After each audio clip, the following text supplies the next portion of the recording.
جی میں ووٹر ہوں اور میں آیا ہوں, میں اپنا شناختی card election commission of Pakistan کے نمائندے کو دے رہا ہوں. انہوں نے ویریفائی کیا. پھر میں یہاں پہ آتا ہوں, یہاں پہ پریزائڈنگ آفیسر کھڑے ہیں. پریزائڈنگ آفیسر میرا آئی ڈی کارڈ چیک کرتے ہیں اور مجھے کلیئر کرتے ہیں کہ میں اپنا ووٹ ڈال سکتا ہوں. انہوں نے یہاں سے بیلٹ کا پریس کیا اور میں نے اپنی پسند کے کینڈیڈیٹ کو دیکھتے ہوئے, انتخابی نشان بھی ہے اور نام بھی ہے, تو میں اپنا ووٹ دے رہا ہوں جی زبیر جٹ کو, بیٹ. یہ میں نے دبا دیا اپنا ووٹ, یہ یہاں سے ووٹ نکل آیا. اب یہ میں پرچی لے کر اور اس کو بیلٹ پیپر میں جو الیکشن کمیشن کا وہ اس میں ڈال دیتا ہوں. اب جب ووٹنگ ختم ہو گئی ہے تو سارے پولنگ ایجنٹس کو بلا لیا جائے گا. پریزائڈنگ آفیسر کہیں گے کہ جی ٹائم ووٹنگ کا ختم ہو گیا ہے, کوئی ووٹر موجود نہیں ہے جو پولنگ سٹیشن ہے. سب کی تسلی ہو گئی. آپ اس سیل کو کھولیں گے جو کہ پہلے اس میں سٹارٹ تھا, جب پولنگ سٹارٹ ہوئی تھی تو انہوں نے سٹارٹ کا بٹن دبایا تھا. اب یہ کلوز کا بٹن دبائیں گے.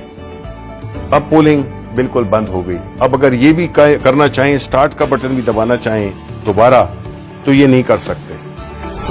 اب کنسولیڈیٹڈ ریزلٹس چاہیے تو پریزائڈنگ آفیسر پھر آپ دبائیں ریزلٹس, یہ ریزلٹس میں, اور یہ آپ کی اسی وقت آپ کے پاس پورا جو بھی کینڈیڈیٹس تھے, یہاں پہ چونکہ زبیر جٹ کو ایک ووٹ پڑا تھا تو صرف ان کے آگے ایک ووٹ لکھا ہوا ہے, باقی کسی کا کوئی ووٹ نہیں تھا. یہ جو لسٹ ہے اس میں پریزائڈنگ آفیسر سائن کریں گے اور اس کے بعد جو بھی پولنگ ایجنٹس ہیں وہ سائن کریں گے. ہم نے پھر ایک اپلیکیشن ڈیولپ کی ہے جس میں کہ جو کیو آر کوڈ ہے اس کو جو پریزائڈنگ آفیسر ہے اس کے پاس اس کی اپلیکیشن ہوگی, وہ اس کو سکین کرے گا. اب کسی اور عام فون پہ کریں آپ. اب یہ ہے جو اپلیکیشن کے ساتھ ہے, وہ جو ہی کیا ہے آپ نے دیکھ لیں کہ وہی ریزلٹ جو کہ اس کے ہیں وہی ریزلٹ آئے ہیں. اس کو ہم نے ریلے کرنا ہے واپس الیکشن کمیشن آف پاکستان کے ہیڈ کوارٹر کو. وہ پھر ایک ٹیکنالوجی جس کو کہ بلاک چین ٹیکنالوجی کہتے ہیں, اس کے استعمال سے کچھ سیکنڈ میں یہ جو ہے تو ریلے ہو جائے گی اور پہنچ جائے گی ایک بہت ہی چھوٹی فائل کی صورت میں, کلو بائٹس میں میرا خیال ہے, کلو بائٹس میں پہنچ جائے گی. تو نہ سسٹم بیٹھے گا اور نہ کوئی اور کمپلیکیشن آئے گی.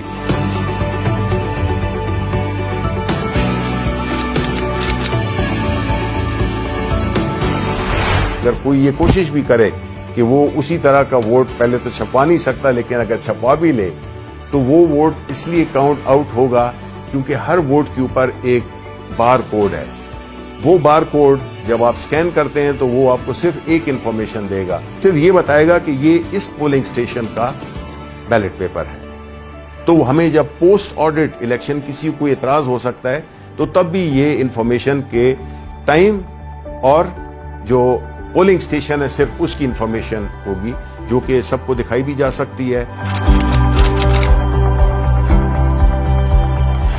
بلاک چین ٹیکنالوجی کا جو بنیادی کانسیپٹ ہے وہ یہی ہے کہ اس کو چونکہ ملٹیپل اس کی لیجرز ہوتے ہیں تو اس کو کوئی چینج نہیں کر سکے گا, آلٹر نہیں کر سکے گا. تو اس لیے جو مسئلہ تھا آر ٹی ایس کا جس کی وجہ سے اس کو اس پورے عمل کو ایک بدنامی کا سامنا کرنا پڑا, اس کا حل بھی ہم نے نکال دیا ہے. جب ایک ووٹ ڈل جائے تو یہ مشین ڈی ایکٹیویٹ ہو جاتی ہے اور جب تک کہ بیلٹ کا بٹن نہ دبائیں پریزائڈنگ آفیسر وہ جو اجازت تھی وہ ایک ہی ووٹ کے لیے تھی.